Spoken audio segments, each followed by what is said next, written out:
ಅಲ್ಲ ಮಾರಾಯ ಪ್ರಥಮ್, ಅಲ್ಲೇನಿದೆ ಕಿತ್ಕೊಳ್ಳೋಕ್ಕೆ?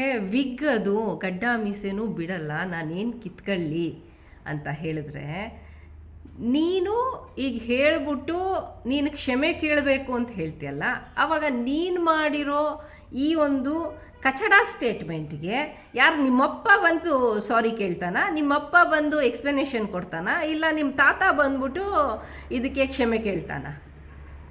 ಕರ್ನಾಟಕದ ಒಬ್ಬ ಮೇರು ನಟನ ಬಗ್ಗೆ ಈ ಲೆವೆಲಲ್ಲಿ, ಕೆಳಗಡೆ ಲೆವೆಲಲ್ಲಿ ಇಳಿದ್ಬಿಟ್ಟು ನೀನು ಮಾತಾಡ್ತೀಯ ಅಂತಂದರೆ, ನೀನು ಯಾವ ಸೀಮೆ ಒಳ್ಳೆ ಹುಡುಗ ಕಣಪ್ಪ.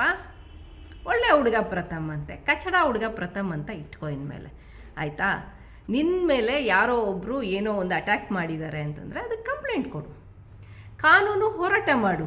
ಇಲ್ಲ ನಿನಗೇನಾದರೂ ಅಷ್ಟೊಂದು ಧೈರ್ಯ ಇದ್ದರೆ ಯಾರು ಅಂತ ಹೇಳ್ಬಿಟ್ಟು ಓಪನ್ ಆಗಿ ಹೇಳು.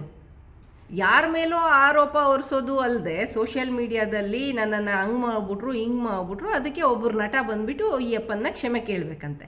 ಸರಿ, ಕ್ಷಮೆ ಕೇಳಬೇಕು ಅಂದರೆ ರಿಕ್ವೆಸ್ಟ್ ಮಾಡಬೇಕು, ಅಪೀಲ್ ಮಾಡಬೇಕು. ನೀನು ಬಂದ್ಬಿಟ್ಟು ನೀವು ಇಟ್ಕೊಂಡಿರೋದು ವಿಗ್ಗು ನಿಮ್ಮ ಮುಖದ ಮೇಲೆ ಕೂದಲಿಲ್ಲ, ನಾನು ಏನು ಕಿತ್ಕೊಳ್ಳಿ ಅಂದರೆ, ಅಲ್ಲಪ್ಪ ಈಗ ನೀನು ಕಿತ್ಕೋ ಅಂತ ಯಾರು ಹೇಳಿದ್ರು? ಇಲ್ಲ ನಾನು ಕಿತ್ಕೊಳ್ಳೋಕ್ಕಾಗಲ್ಲ ಅಂತ ನೀನು ಯಾಕೆ ಅನ್ಕೊತೀಯ? ಕಿತ್ಕೊಳ್ಳೋಕ್ಕಾಗಲ್ಲ ಅನ್ನೋದ್ರ ಅರ್ಥ ಏನು ಗೊತ್ತಾ? ಯಾವುದಾದ್ರೂ ಒಂದು ಸಿನಿಮಾ ಮಾಡಿ, ಇಲ್ಲ ಏನಾದರೂ ಒಂದು ಸಾಧನೆ ಮಾಡಿ, ದರ್ಶನ್ ಅವ್ರು ಸಂಪಾದನೆ ಮಾಡಿದಾರಲ್ಲ ಅಭಿಮಾನಿ ಬಳಗ, ಅದನ್ನು ಸಂಪಾದನೆ ಮಾಡು ಮುಟ್ಟಾಳ ಅಂತ ಅರ್ಥ ಆಯ್ತಾ? ಕಿತ್ಕೊಳ್ಳೋಕ್ಕಾಗಲ್ಲ ಅಂದರೆ ಲಿಟ್ರಲ್ ಮೀನಿಂಗ್ ಅಲ್ಲ, ಏನೋ ಯಾರ್ದೋ ಹೋಗಿ ಹಿಂಗೆ ಕಿತ್ಕೊಬಿಡೋದಲ್ಲ, ಆಯಿತಾ? ನಮಗೇನೋ ಬೇಕಾದಷ್ಟಿದೆ ಬಿಡು, ಅದು ಬೇರೆ ವಿಚಾರ. ಆದರೆ ಅಸಹ್ಯವಾಗಿ ಹೇಳಿಬಿಟ್ಟು ನೀನು ಸ್ಟೇಟ್ಮೆಂಟ್ ಮಾಡಿಬಿಟ್ಟು ಆ ವ್ಯಕ್ತಿ ವಾಪಸ್ ನಿನ್ನ ಕ್ಷಮೆ ಕೇಳಬೇಕು ಅನ್ನೋ ಎಕ್ಸ್ಪೆಕ್ಟೇಷನ್ ಇಟ್ಕೊಂಡಿದ್ಯಲ್ಲ, ಇದಕ್ಕೆ ಏನು ಹೇಳೋಣ ಗುರು? ನಿನಗೆ ತಲೆನಲ್ಲಿ ಬುದ್ಧಿ ಇದೆಯೋ ಲದ್ದಿ ಇದೆಯೋ ಗೊತ್ತಿಲ್ಲ.